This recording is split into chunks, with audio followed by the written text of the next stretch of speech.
and welcome to the ICT Pulse podcast. I'm Michelle Marius, your host, and the editor and publisher of ICT Pulse, the online platform where we discuss ICT issues from a Caribbean perspective.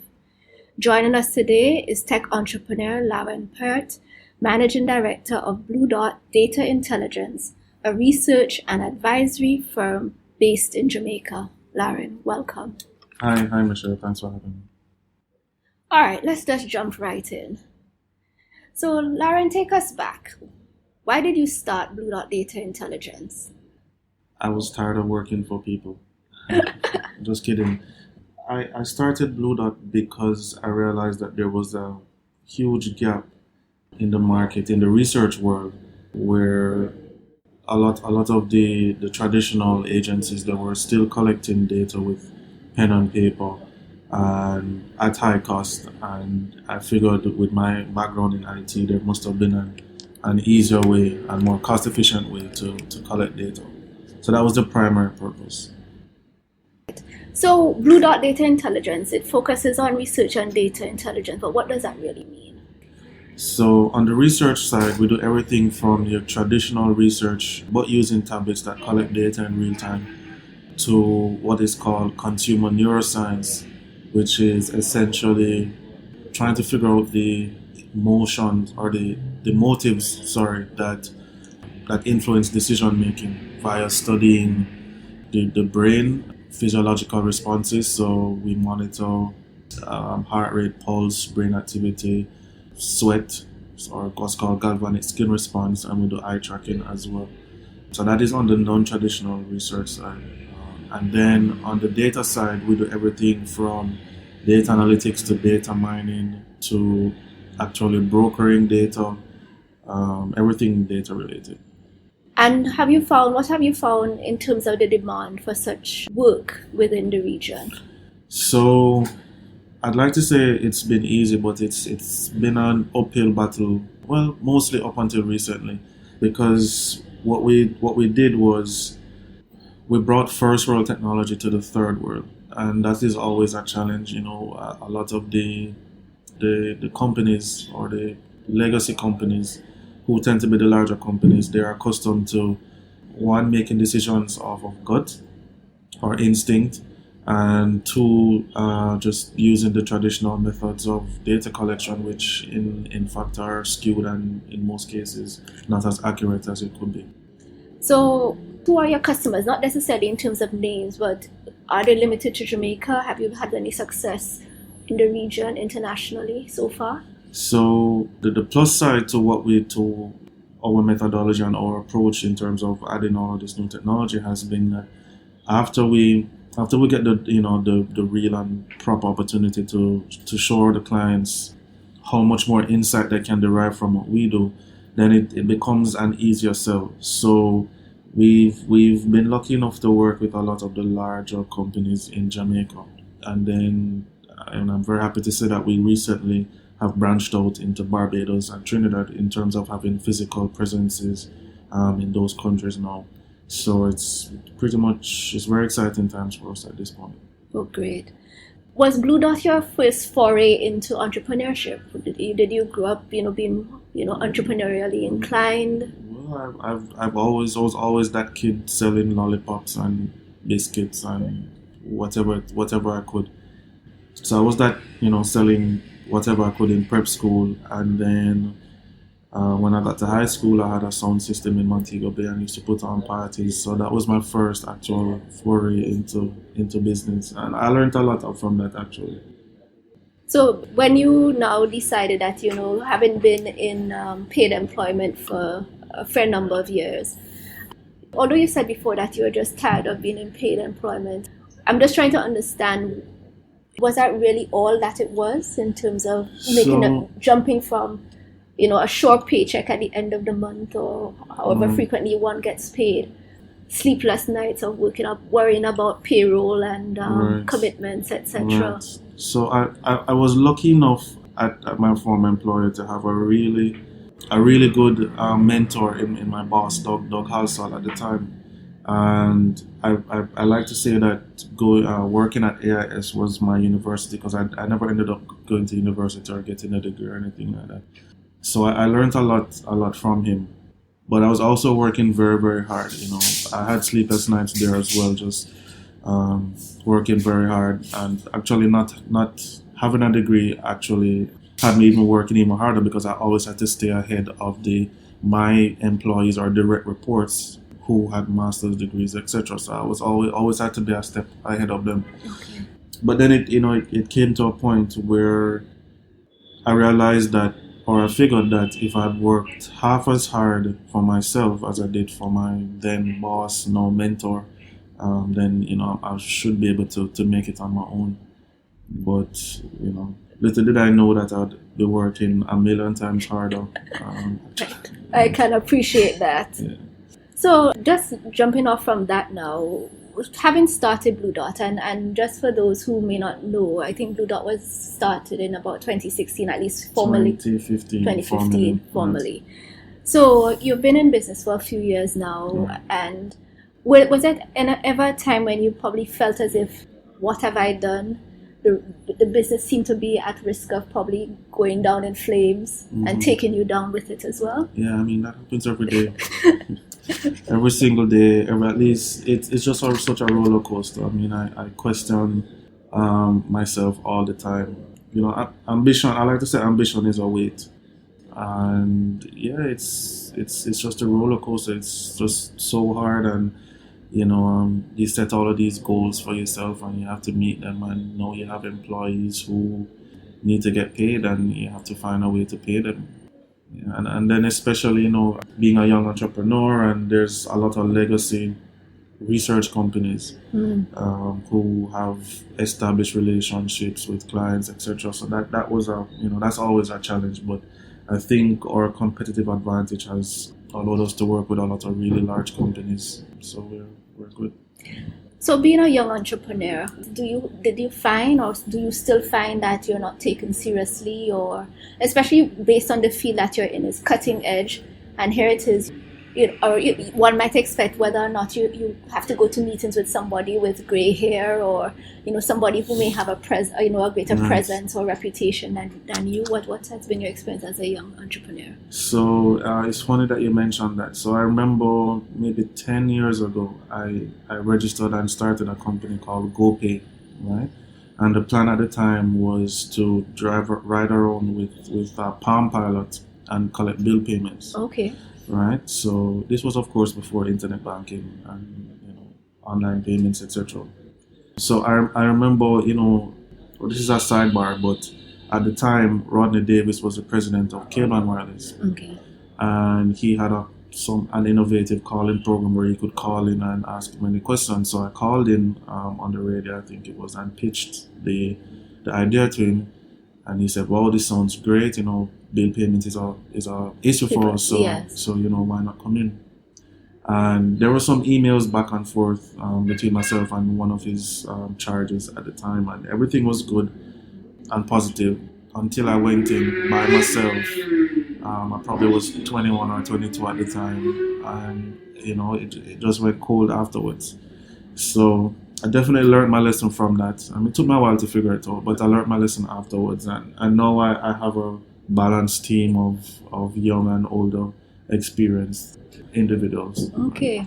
I guess that is certainly a truth for very young entrepreneurs, that as much as you may have an excellent idea, especially when you want to engage the more establishment, you probably need people who have been in the game a little bit longer than you to just try to help, to give you at least some support, or the appearance that at least an endorsement. Right. But on the flip side to that, I've also found that if the value propositions are good enough, then in 2018, in these times, it's not really as much of a problem. No. Okay. I mean, once you're providing quality service and you're doing something different, then that should be enough to get you through the door. Absolutely. And of course, persistence and grace. Definitely. So, what has been though your experience? You started this. You have Blue Dot Intelligence currently. You wanted to start it's GoPay. You said GoPay back in the day. But what has it been like to be an entrepreneur in Jamaica? the startup culture, what might be some of the challenges and even some of the benefits? So I think now we're in a very good position in terms of the ecosystem that currently exists in Jamaica. Okay. Compared to even 2-3 years ago or 4 years ago, there's not much opportunity for young entrepreneurs to either A, access financing, or B, get mentorship. So I found that a lot of the older businessmen, businesswomen now are a lot more willing to, one, provide mentorship, and two, to even invest in companies now. And then of course, you have the venture capital companies now, angel investment companies like First Angels and Alpha Angels. SSL just started a venture capital company, so it's and then the economy is on the up, so that's good. So what might be some of the challenges though that entrepreneurs experience, and probably coming out of your own experience here? Well, definitely creating a proper business plan is always the challenge if you're going to look for investment, Right. or at least having a solid idea of what the direction that you want to take is. So that'll be the first challenge, and then networking and financing is always an issue. But I've found that literally, I think that if you're in Kingston and you go and sit down at CPJ for 3 hours, Yes. you're inclined to at least run into somebody who you might want to pitch to, who you can pitch to, or somewhere, and people tend to be open. I haven't met anyone who has really been snobbish or anything. Okay. Yeah. I guess so one really just has to try to be innovative in Well, you just have to be hungry. True. I think hunger is the basis of all achievement. So how many people do you manage currently? So we have now, I think we have 5 full-time employees now, and we'll be increasing that to triple that number in another 2 months. Okay. So I'm just leading up to a question. How do you describe yourself as a manager, leading an organization? And what do you think are your greatest strengths? Well, that's that's a tough question. I love to get feedback from the people who I do manage. I think I'm very laid back, probably a little too laid back. So you can see the office is empty now because most people prefer to work from home. Okay. I don't have an issue with that. As long as the deliverables are met, then that's fine. But the challenge that they probably have with me is that I challenge them to be forward thinking and to think outside of the box a lot. And then the thing with our business is that our primary employees are data scientists and researchers who went to UWI or some university and have that book knowledge and set methodologies, and this is the way things should be done. But I'm always questioning why. So we have a lot of debates and tit for tat. Okay. Yeah. And I guess where do you think you may need to, you may be deficient as a manager? I guess you said being laid back, but I guess. Well, from a strict managerial standpoint, I hate accounting, and they say if you can't measure it, you can't manage it. So the challenge for me has been to really understand the books, and then make decisions accordingly based on what's happening in the books. Right. And then like I've said many times, cash flow is a bad word. I can understand that. Right. So what has been the biggest lesson you've had to learn in running your own business? Several lessons. The first that comes to mind is having integrity and building a reputation of trust, especially in my era where, we're in the business of providing insights and data and enabling our clients to make decisions confidently based on data. You have to have a solid reputation. And I guess also people really may not fully understand what you do. So there's a lot of trust that they need to have in you and the business, in terms of the decision, the data and the intelligence that you're providing. Definitely. I mean, we have a lot of the larger companies in Jamaica as our clients, and they make multi-million-dollar decisions based on the data that we provide them. So reputation and integrity, I would say, is one of the main lessons.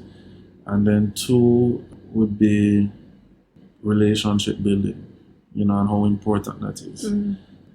People say, it's who you know and all of that stuff, which is true, but also just building and maintaining relationships with your clients, again, to foster that trust and, to help with your reputation. Right. And then the third thing would be cash flow. Managing cash flow would be 3, and then 4 would be the importance of the right employees. Okay. Yeah, because ultimately one really has to think about the culture that you're trying to foster, and especially when it does seem as if you all had a pretty impressive evolution in the last 3 or so years, and especially looking at nearly tripling your workforce in a couple of months. Right. And it just leads me to another question, and I'm sure that you could appreciate it, that for many micro and small businesses in particular, it can be a challenge to not only grow, but to grow in a sustainable manner. Although a business might be poised for expansion or to evolve, frequently, you're looking at getting capital at the appropriate time, or finding the team that can help to support you. So how has Blue Dot been able to sort of navigate that? So we've been bootstrapping for a while now. Evidenced by the cash flow. As evidenced by my constant reference to cash flow. And so we've doubled our revenue every year on year, which has been good. But there comes a point in time where you can either continue to grow slowly and organically, or get some sort of injection that will allow you to for want of a better word, take things to the next level, right? And we were at that point late last year, and we started to court investment. I went on several pitches, pitching to several investors, and finally we were successful in landing some investments. So it's bootstrapping up until you can no longer bootstrap, right? Without compromising your deliverables and the expectations that your clients have of you. Because if you want to scale, and you're making all of these promises to clients that you are the type of company, especially in our space. So there are these large consultancy firms like McKinsey and Bain Capital, who, especially a lot of the banks and the Grace Kennedys, rely on for data and intelligence, And we want to compete with those guys, and we have been competing with them. Yes. Of course, at a much lower cost than what they would charge. So we have to bring those solutions and those expertise in-house in order to be able to get some of those contracts in order to scale. And what aspects of your business are you most excited about? Are there any specific trends that you're seeing, whether in Jamaica or in the region or even globally, that you're keeping tabs on or seriously thinking about aligning Blue Dot with, in the future? Right. So most definitely, data is the new oil, and it's the most valuable commodity or resource in the world. Right. And we're trying to position ourselves to be the first true, real data services company in the region. I just got back from Barbados on Sunday with 4 of the team members and myself in Togo, and there's just so much opportunity there. And it was counterintuitive because I remember when we decided to move into Barbados, a lot of my colleagues questioned, because there's a lot of bad press about Barbados now with the economy. Okay. I don't know if you've been following that. Yes. So, but we position ourselves as efficiency brokers, meaning we use data or provide data to our clients to allow them to make better decisions for efficiency. Yes. So actually, it is a perfect opportunity for us in the Barbados to actually provide our services to the companies there to make them more efficient. And I think probably what a lot of people in the region don't realize is that Barbados has become almost a hub for a lot of companies. Right. So, you have a lot of, banks, financial services, those sorts of operations there. So it could certainly be a very good place, within the region. Because oftentimes you find that many companies, let's say, and in Jamaica, for example, when they're thinking about expanding, they're expanding into North America, into Europe if they can, and they don't realize that there are markets and opportunities that can be embraced here in the region. Exactly. So I went through I had a lot of reservations, specifically with Barbados and Trinidad, because I hate to say it, but there is a general sentiment that Bajans and Trinidadians don't like Jamaicans, right? But I haven't found that to be true. Right. And then also the other thing is that in the 90s, when the Jamaican economy was in a poor state, these Bajan and Trinidadian companies wasted no time in coming over here and buying up our companies and moving in for longer term gain. Yes. I think that now that the tables are almost reversed, Jamaican companies should be taking advantage of these opportunities. Well, yes. I think we're getting to the point where I'm beginning to wrap up. But what is the best piece of advice you've received with respect to whether it's a company or you leading Blue Dot? That's a very good question. So, how I handle advice is that I listen a lot, not to only mentors and business moguls and everything, but I learn as much from even just my friends and people around me. So I'm constantly just soaking up nuggets and bits of information to form a bigger piece of learning or knowledge or insight.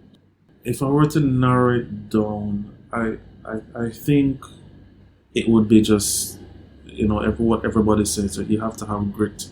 I think grit is absolutely essential. There's when you get the no's or when you don't get those paychecks coming in, just having grit. You have to dig deep. Right. And then sometimes it really just takes, like, I've been at very, very low points, in the business and just emotionally. And it really just takes one phone call, you get one email with an RFP or, just a little glimmer of hope, and that is enough to sway the tide. So, I think having grit would be the best piece of advice.